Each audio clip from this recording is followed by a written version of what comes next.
Selamat berjumpa kembali, saudara-saudara yang terkasih, di kanal Forum 195. Kanal kita bersama untuk mengasihi, melayani, memuji, dan menyembah Tuhan kita, Yesus Kristus.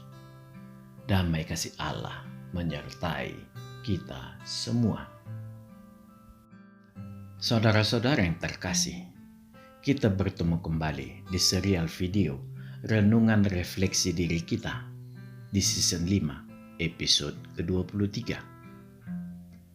Di video ini, saya ingin membawa saudara semua untuk melihat ke dalam diri agama Kristen, yaitu agama yang dianut mayoritas manusia di muka bumi ini. Sekalipun mayoritas, agama Kristen saat ini boleh dikatakan sudah meninggalkan sifat arogannya. Mengapa agama Kristen bisa berubah? Semua dikarenakan kesadaran umat Kristiani di mana agama tidak dapat dikatakan sebagai jalan pintas ke sorga, melainkan dengan mengenal Yesus Kristus, memahami karya salibnya, dan meneladani laku hidupnya, di mana seluruh perbuatannya berdasarkan kasih. Itulah yang menjadi titik balik kesadaran umat Kristiani. Marilah, sebelum memulai renungan kita terlebih dahulu berdoa. Ya Allah, pada kesempatan ini, kami ingin meletakkan dasar pijakan kami sebagai umat Tuhan, yang mana kami ingin memahami kekokohan ajaran para murid Tuhan di dalam kekristenan kami. Kesaksian mata kami juga, ya Allah, melihat betapa Engkau mempermalukan orang-orang yang selalu mengolok-olok anak-Mu dengan menelanjangi mereka satu persatu. Jauhkanlah kami dari murka-Mu, ya Allah. Berkatilah segala apa yang kami pelajari sebagai penetap langkah-langkah kami di dalam dunia ini. Terima kasih, ya Allah. Di dalam nama Tuhan Yesus Kristus kami berdoa dan mengucap syukur. Amin.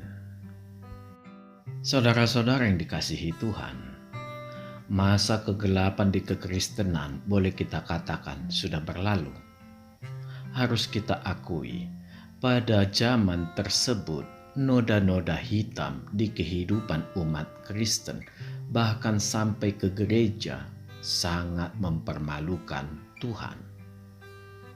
Pada saat itu, gereja dan umat Kristen membuat keputusan-keputusan dan kesimpulan-kesimpulan masing-masing yang jauh dari apa yang dikatakan Alkitab.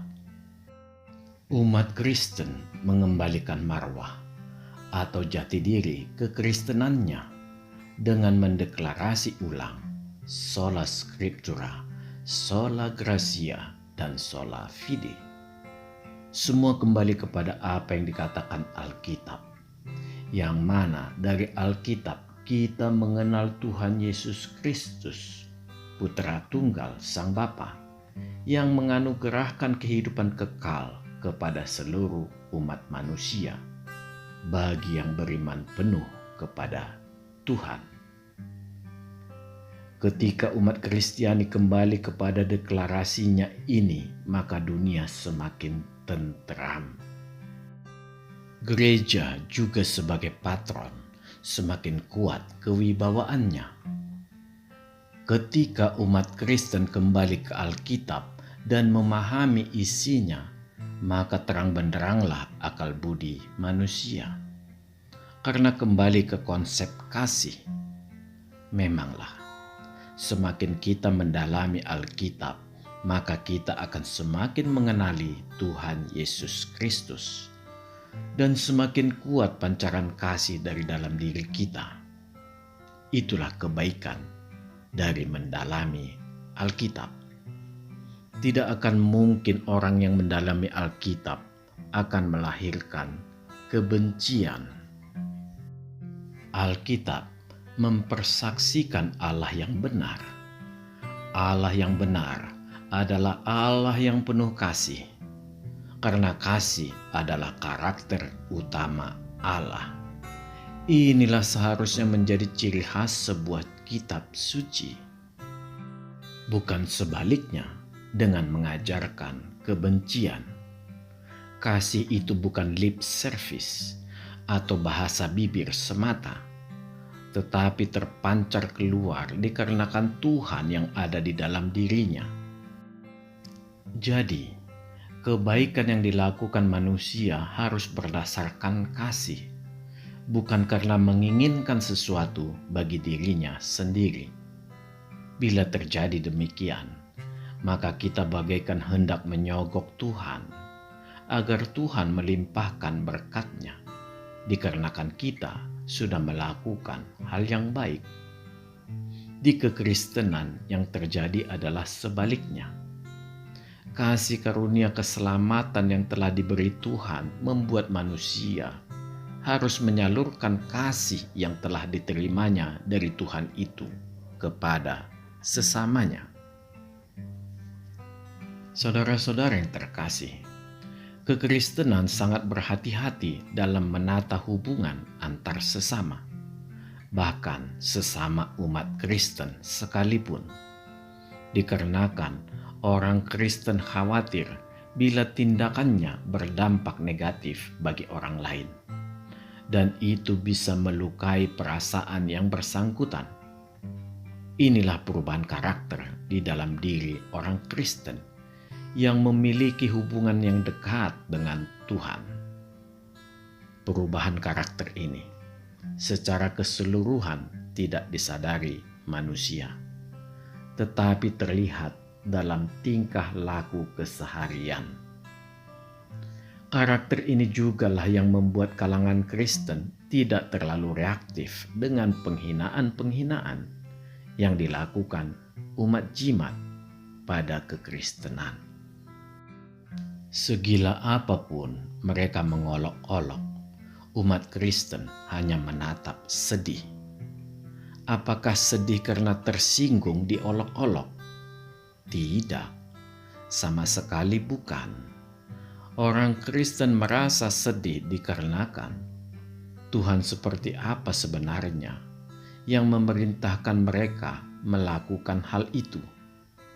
Sudah pasti itu bukan Tuhan yang dikenal umat Kristen.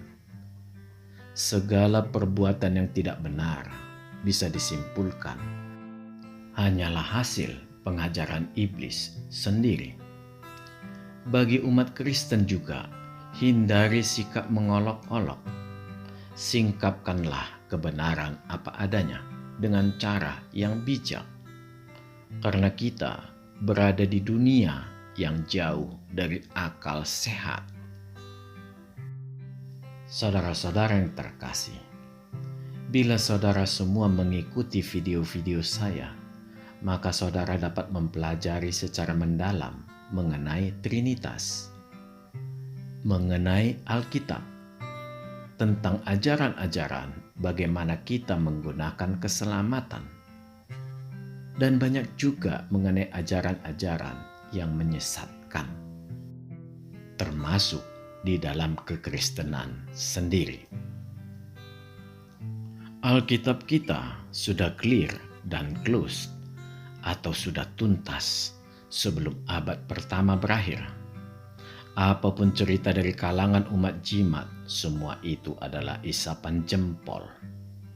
Bila saudara perhatikan satu persatu yang mereka ributkan, maka satu persatu juga langsung dijawab Allah kita dengan cara mempermalukan mereka. Yang manakah yang belum dijawab Allah? Seluruhnya sudah. Marilah kita melihat sebagian, seperti tuduhan Alkitab palsu.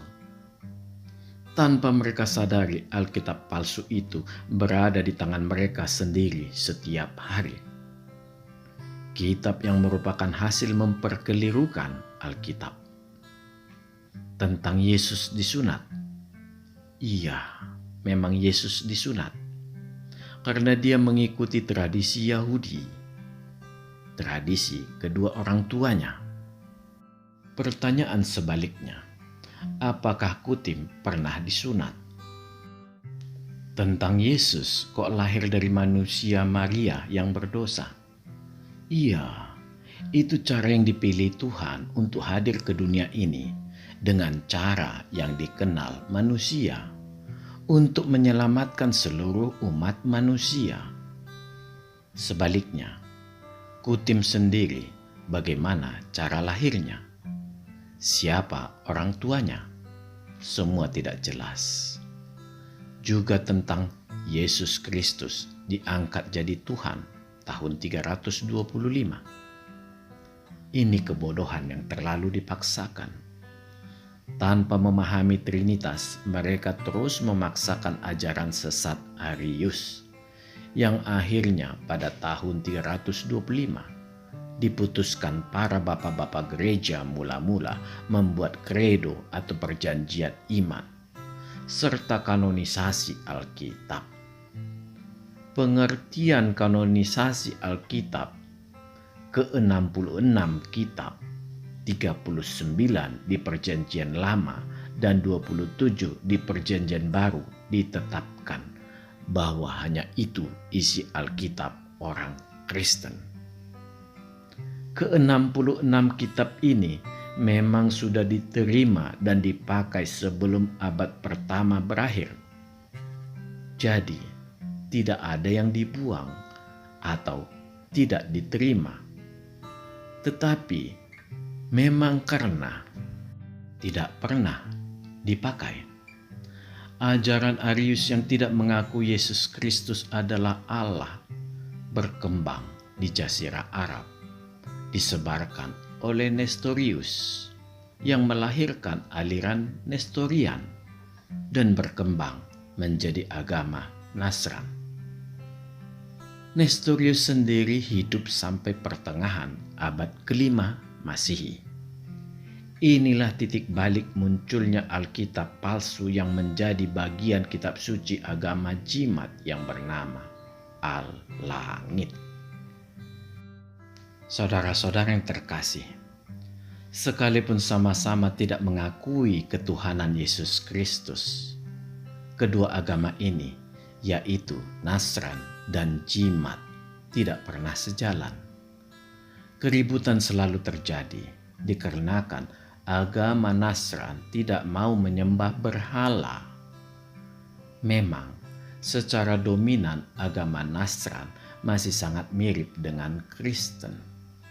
Karena itulah agama Nasran ini tidak mau mengakui kenabian Kutim dan kitab suci Al-Langit.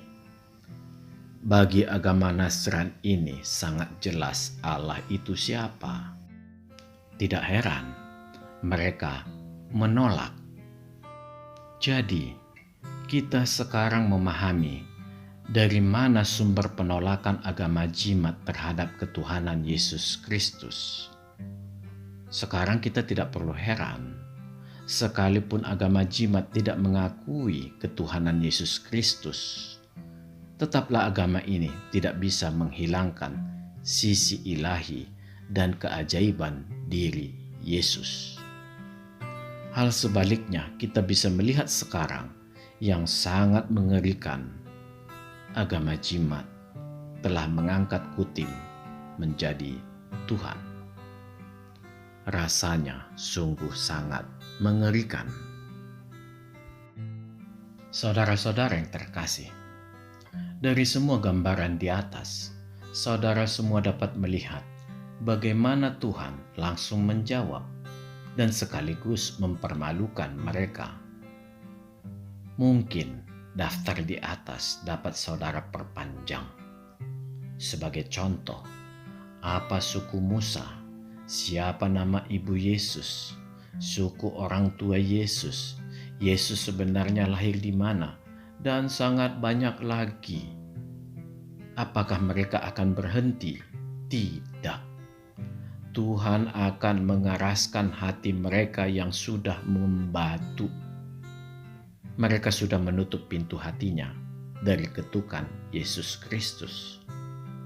Mereka terlalu sibuk mengurusi kekristenan tanpa sadar agamanya sendiri sedang digerogoti dari dalam. Padahal agama Kristen tidak membutuhkan agama jimat. Agama Kristen tidak membutuhkan kitab suci al-langit. Agama Kristen tidak membutuhkan nabi kutim. Rasul Yohanes dengan tegas mengatakan tidak akan ada lagi nabi-nabi dan mengingatkan agar waspada pada pengajar-pengajar sesat dan ajaran sesat. Agama Kristen sudah tertutup dari propaganda agama bombastis ini. Percayalah, dari ketebalan Alkitab sekitar 8-10 cm, tidak akan ada satu kata juga di Alkitab yang mengarah pada nabi baru. Bahkan tentang Alkitab semua sudah selesai. Dan saya ulangi kembali, Alkitab sudah clear and close sebelum abad pertama berakhir. Tidak boleh ditambah dan dikurangi. Oleh karena itu, berdasarkan Rasul Yohanes, setelah zaman Nabi terakhir, yaitu Yohanes Pembaptis, tidak ada lagi Nabi. Saudara-saudara yang dikasihi Tuhan, pengertian nabi-nabi palsu dan ajaran sesat di sini bagi kita orang Kristen, maknanya sebenarnya sangat dalam. Karena itu, orang Kristen tidak tertarik pada ajaran agama jimat, karena sangat kontradiktif dengan ajaran Tuhan yang Maha Kasih. Sangat mudah kita menilainya dari karakter personal si nabi palsu. Demikian juga bila kita lihat dari perbedaan yang diajarkannya. Juga sangat mudah kita lihat. Yang paling berbahaya sebenarnya adalah pengajar-pengajar yang menggunakan Alkitab tetapi membelokkan arti Alkitab. Pengajar-pengajar seperti ini justru muncul dari dalam kekristenan sendiri. Tujuannya tampak mulia untuk menyederhanakan Allah orang Kristen agar dapat diterima agama lain dengan mudah dan agar banyak orang yang masuk Kristen. Ini sangat keliru. Biarlah Allah yang menentukan siapa-siapa yang dikehendakinya. Yang paling kacau adalah dengan mengatakan bahwa Yesus Kristus dan Allah Bapa itu adalah sama. Sepotong kata pun di Alkitab tidak pernah menyebutkan itu. Mata saya dengan jelas melihat ada 3 pribadi ilahi di dalam satu tubuh rohania. Dan ini sangat terang benderang bagi saya. Janganlah sederhanakan Allah orang Kristen. Kekristenan tidak membutuhkan itu. Ajarkanlah tentang Trinitas sebagaimana yang dikatakan Alkitab. Karena itu adalah cara Allah mengenalkan dirinya agar umatnya tidak salah mengenali Sang Gembala. Gembala mengenal domba-dombanya dan kita harus memastikan bahwa kita sebagai domba mengenali gembala kita. Jangan rubah itu. Sekali lagi, jangan rubah maksud Allah dalam mengenalkan dirinya. Tindakan seperti ini sangat gegabah. Karena bila hal itu dilakukan, Alkitab menjadi kacau balau bagi dirinya sendiri. Kacau balaunya Alkitab akan membuat yang bersangkutan harus merubah Alkitab secara keseluruhan. Sekaligus juga dia akan memerlukan doktrin baru. Saudara-saudara yang dikasihi Tuhan, pengajar sesat itu bisa juga dikarenakan sikap hati yang berbeda dengan yang diajarkannya. Mayoritas para pengajar Kristen berada di sisi seperti ini.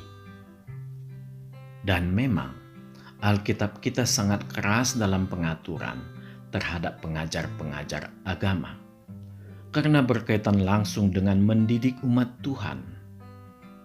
Memang sangat berat. Ditambah, kita tidak bisa menghindar karena Tuhan sudah memberi contoh dengan mengatakan bahwa Yesus Kristus adalah gembala yang baik. Dengan baik dan setia Dia menuntun domba-dombanya.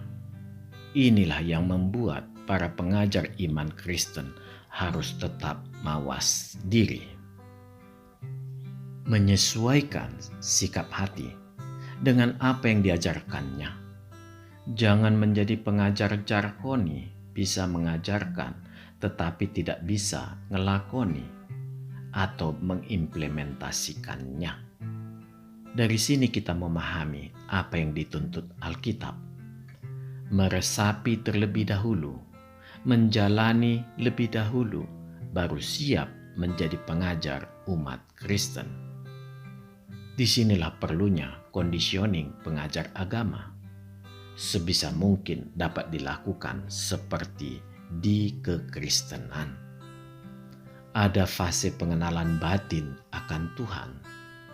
Para pengajar-pengajar yang murtad dari kekristenan, sebagian besar kegagalannya di sini. Gagal di kekristenan, tetapi sukses di agama jimat. Amin. Tuhan memberkati. Marilah kita berdoa. Ya Tuhan, kami sudah belajar sedikit akan keimanan kami dengan meninjau kondisi-kondisi di sekitar kami yang begitu banyak mengusik ketenteraman hati kami. Ya Allah, kuatkanlah kami senantiasa, sertai setiap langkah kami agar jangan dibelokkan iblis ke pencobaan. Terima kasih Allah. Di dalam nama Tuhan Yesus Kristus kami berdoa dan mengucap syukur. Amin. Tuhan memberkati kita semua. Marilah kita masuk ke saat teduh sejenak.